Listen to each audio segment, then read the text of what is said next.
Ahora ya se torna muy difícil el tránsito por aquí. Bueno, vamos a conversar sobre lo anunciado. ¿Cómo están funcionando los sistemas de protección hacia nuestra biodiversidad? Una biodiversidad de donde salen muchos productos o muchos insumos que sirven finalmente para la producción incluso de otros países que patentan productos, pero sin embargo muchos de estos insumos son peruanos.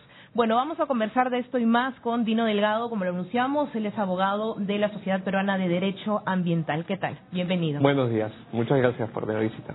Bueno, ¿cómo está funcionando esta protección jurídica a nuestros productos, no? Es usual que veamos que diversos países patentan sus productos cuando esos insumos han sido peruanos y no hay un reconocimiento real a lo nuestro. Claro. En realidad, el comercio de recursos biológicos es algo constante, ¿no? Para alimentación, para agricultura, se comercializan diariamente productos biológicos. Ahora, lo difícil es lograr identificar para qué se usan finalmente. Entonces, si bien los recursos biológicos son muy valiosos para los mercados nacionales e internacionales, probablemente para la investigación y desarrollo lo más importante es la información genética que contienen esos recursos. Entonces, lo que se hizo en el año 93 al adoptar el Convenio sobre la Diversidad Biológica es reconocer la soberanía de cada país sobre sus propios recursos y a partir de ahí se generaron una serie de normativas y legislaciones a nivel regional y a nivel nacional sobre cómo proteger los recursos genéticos de cada país y cómo estos deben ser accedidos por terceros y además, si estos generaran algún tipo de beneficio, cómo estos beneficios se deberían repartir justa y equitativamente, tanto con los países que son países de origen de ese recurso e incluso con las comunidades que ostentan conocimientos tradicionales sobre el uso de esos recursos genéticos. ¿Qué ha pasado con esta soberanía nacional? Porque se supone que esto marcaría un hito, ¿no? Sobre todo cuando estos recursos genéticos ingresan a las diversas industrias, sea cosméticos, sea alimentos, sea medicina, se supone que debería haber un reconocimiento para el país una vez que ya tenemos el producto final. Claro, claro que sí. Lo que ha pasado es, primero, que es un tema muy complejo. ¿Por qué? ¿No? Es un tema muy complejo de entender porque, como conversábamos, compartimos muchos recursos. Es decir, nosotros en la Amazonía podemos compartir recursos con los otros países amazónicos, Brasil, Colombia, de repente Venezuela, Ecuador. Entonces, lo que puede pasar es que salgan recursos biológicos del país con una finalidad, por ejemplo, para alimentación, pero que se utilicen para investigación o para desarrollar un producto. Y es muy difícil para el país de origen saber y conocer eso, para qué se está utilizando finalmente. Lo que se ha hecho en el marco del Convenio sobre Diversidad Biológica es adoptar en el año 2010 el Protocolo de Nagoya. El Protocolo de Nagoya ha entrado en vigor hace unos meses. ¿Qué es lo que hace este protocolo? Lo que pretende es que cuando un país tenga un producto, digamos, Alemania, se exporta a Alemania un recurso biológico, ellos investiguen a nivel genético en este producto y quieran patentarlo, la oficina de patentes de ese país solicite al investigador, a la universidad o a la institución que muestre de qué manera ha accedido legalmente a ese recurso. Es decir, lo que hace es establecer una medida para que los países que usan el recurso cumplan con la normativa de los países de origen del recurso. Seguramente sería mucho más incluso que un reconocimiento legal de un producto que puede ser nativo. Este sistema que permite tanta vulnerabilidad, sobre todo para el recurso genético propio, en este caso del país, ¿cómo está afectando a las comunidades nativas, a los pobladores oriundos de una zona que realizan diversas técnicas por preservar su medio ambiente, por generar un sistema equilibrado muchas veces que finalmente termina en la industria de otros países?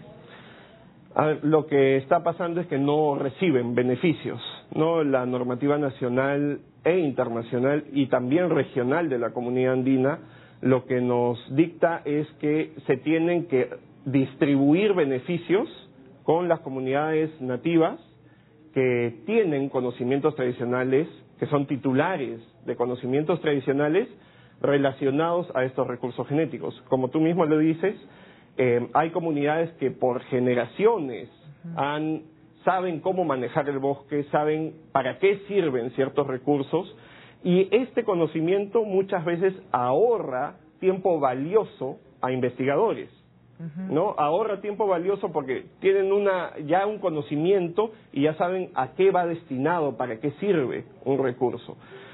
Entonces lo que están perdiendo actualmente es recibir beneficios, y los beneficios se están quedando probablemente solo en aquellas compañías que patentan y comercializan los productos. ¿Dónde es el quiebre? ¿Cuál es lo que está faltando aquí? Porque se supone que debería haber por lo menos un control fronterizo, ¿no?, que permita frenar un poco, y además el reconocimiento. Si es que sale del país, es un producto oriundo o va a servir como insumo para otro producto ya manufacturado, digamos. ¿Dónde está faltando aquí, digamos, el aspecto de protección? Yo creo que a nivel nacional se requiere realizar algunos ajustes a la normatividad. Si bien nosotros en la comunidad andina tuvimos un avance muy prematuro en lo que es la regulación de acceso a recursos genéticos, ya que la decisión 391 de la comunidad andina es la que regula este aspecto y se aprobó en el año 96, recién el reglamento de acceso a recursos genéticos se aprueba en el año 2009, cuando ya teníamos un Ministerio del Ambiente, ¿no? A partir de esto es que se tratan de generar ciertos mecanismos para que funcione. Lamentablemente todavía es complicado. ¿Y por qué? Por lo que te comento. Lamentablemente podemos realizar ciertos controles a nivel nacional, pero realmente la complicación se da cuando el recurso ha salido del país. Y lo que nosotros estamos utilizando actualmente son mecanismos contractuales. Es decir, tú quieres acceder, yo como Estado te doy la autorización para que accedas al recurso genético y suscribimos un contrato. Sin embargo, ¿cómo hacer que se cumpla ese contrato en el exterior? Es lo difícil. Yo creo que el protocolo de Nagoya, del cual conversábamos, es una pieza fundamental para que el sistema comience a funcionar. Ahora... Pero el control fronterizo, el que mencionábamos. Claro, el control no es eficiente. Digamos, el control fronterizo del cual mencionábamos es sobre todo cuando se quieren importar productos y cuando hablamos, digamos, de transgénicos, de organismos vivos modificados, y cómo controlar ese ingreso de productos. Más bien, todo el tema de acceso a recursos genéticos, sobre todo para nosotros, un país con mucha biodiversidad, nuestro gran problema es que somos país proveedor. Nosotros... Proveedor de insumos, de proveedor de insumos, es decir, nosotros no realizamos tantas investigaciones a nivel nacional, aunque hoy en día sí hay bastantes esfuerzos para realizarlas, de diversas universidades, de Concitec, que está promoviendo mucho las investigaciones, pero proveemos recursos. Entonces, en el tema de acceso, nuestro gran problema es los países que utilizan nuestros recursos. En el caso de los organismos biomodificados o transgénicos, ahí sí, nuestro control va más hacia lo interno, hacia cómo controlamos el uso o importación de transgénicos al país. ¿Y hablamos de una moratoria que está vigente, ¿no? Según la ley del 2011. O sea, es vigente hasta el 2021, 10 años de moratoria. ¿Qué está permitiendo en términos de control ambiental y en términos, digamos, también de garantías para el país en cuanto a retribución económica? Mira, nosotros tenemos con la ley de moratoria dos regímenes paralelos, digamos. Uno que es el clásico, el régimen general, que se da por la ley 27104, Ley de Prevención de Riesgos de Usos de la Biotecnología, que se da en el año 99. Y en el año 2011 se promulga la ley 29811, que es la ley de moratoria.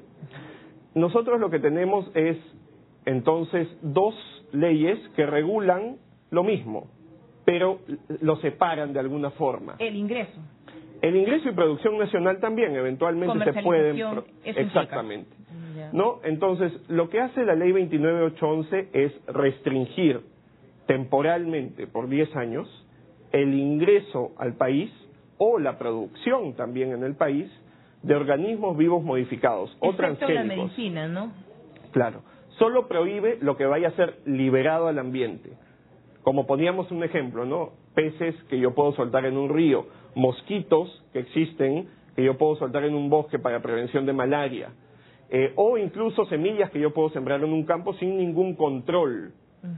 Pero lo que no prohíbe es la investigación, son los productos farmacéuticos y veterinarios y la alimentación directa, humana o animal, o también los que son para procesamiento. Eso no está prohibido. Pero creo que nos hemos quedado todavía en la parte de investigación, ¿no? Porque sí, había un sustento, y me acuerdo de una movilización muy grande sobre cuál sería la repercusión, el impacto ambiental y demás que tendrían estos productos transgénicos. Pero más allá de esta moratoria, incluso hay una propuesta para derogar esa ley y parece que no hay más información científica al respecto. O sea, nos hemos quedado en el posible daño. Claro, nosotros, se promulga la ley 29811, la ley de moratoria, porque tenemos una realidad. La realidad es que si bien contamos con regulación, no contamos con la suficiente información para evaluar adecuadamente los efectos adversos que pudieran producir los transgénicos, tanto en la salud humana como en el ambiente. No contamos con esa información aún. No se sabe si es nocivo. Exactamente. Hay estudios que enfatizan que no son nocivos y hay otros que sí.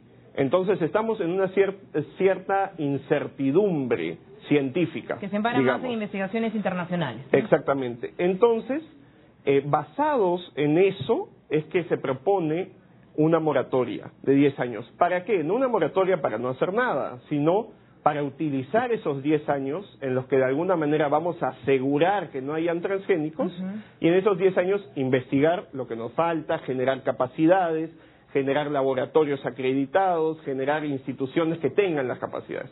Esa realidad no se ha cumplido, no existe aún. ¿Qué tan peligroso es esto frente a la posibilidad de que se derogue la ley de moratoria?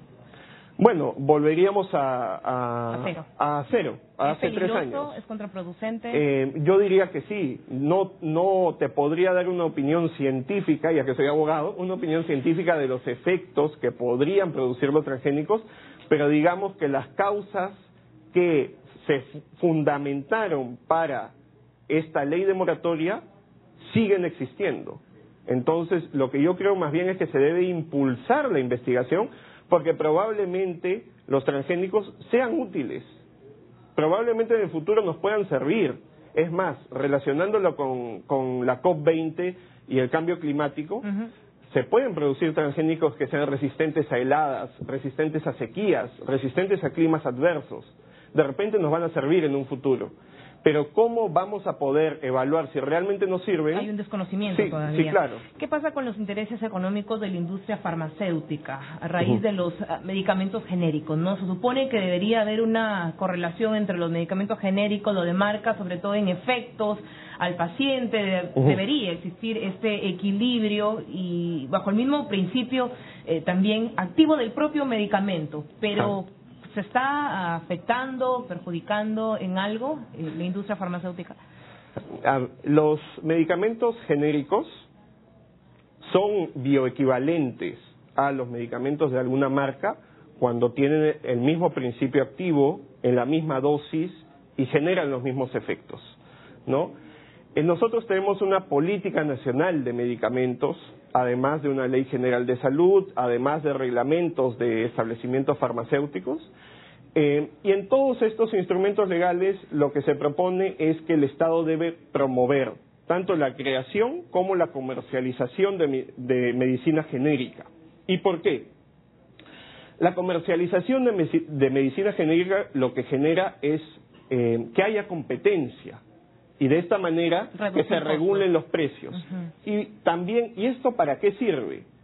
Porque el Estado debe asegurar que toda la población tenga acceso a medicamentos, especialmente la población que tiene menores recursos. Y también porque existen medicamentos esenciales, digamos medicamentos que el Estado debe tener y debe poder proveer a personas que tienen ciertas condiciones, ciertas enfermedades críticas y que los medicamentos son demasiado costosos. Entonces, lo que yo diría es que una buena política de salud debe incluir necesariamente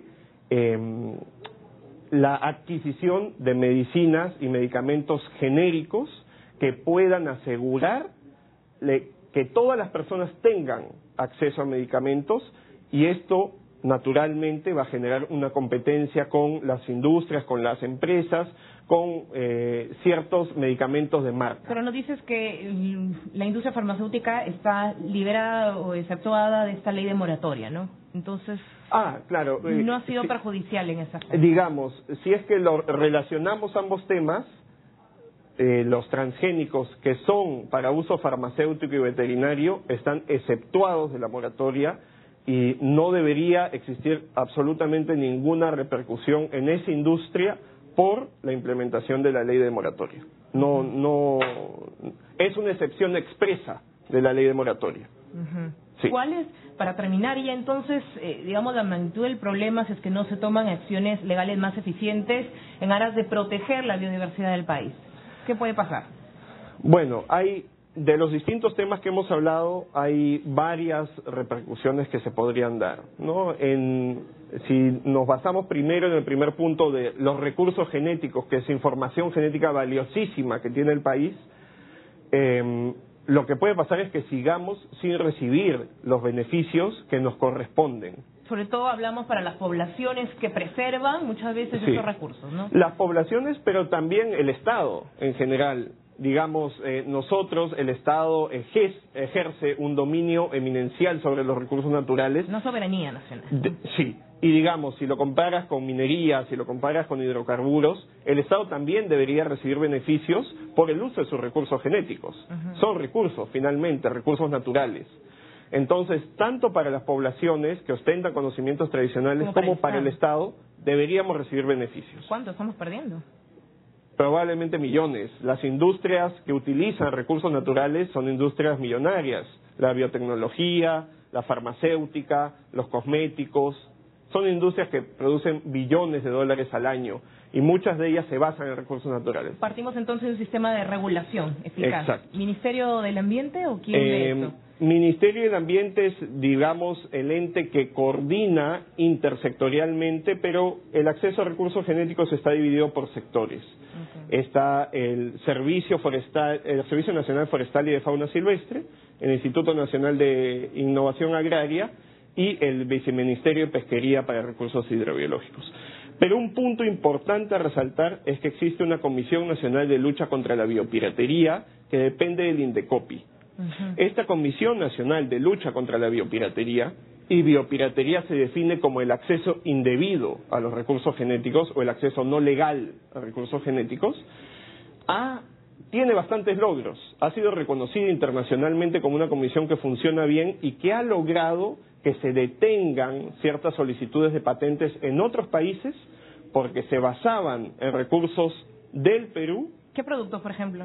Por ejemplo, solicitudes de Sacha Inchi, de Camu Camu, de Maca. Y que lo reconocemos como tan nuestro, ¿no? Claro, y que, digamos, se investigan, se genera cierto producto en otro país y se intenta patentar. Bueno, esta comisión ha tenido bastantes logros y ha logrado impedir que se patenten estos productos. Bueno, a ver cuánto avanzamos en este tema y sobre todo también la investigación, ¿no? Teniendo los insumos podemos aprovechar con grandes potenciales esto en la industria. Claro. Muchas gracias. Gracias a ti. Dino, bueno, en realidad muy ilustrativo todo lo que nos comenta Dino Delgado, abogado de la Sociedad Peruana de Derecho Ambiental. Creo que todavía hay un trabajo pendiente por parte de las autoridades para un mejor aprovechamiento de nuestra biodiversidad, ahora que hablamos tanto de la COP20 y de preservar lo nuestro. Vamos a hacer una pausa, 10:04 de la mañana, y ya regresamos.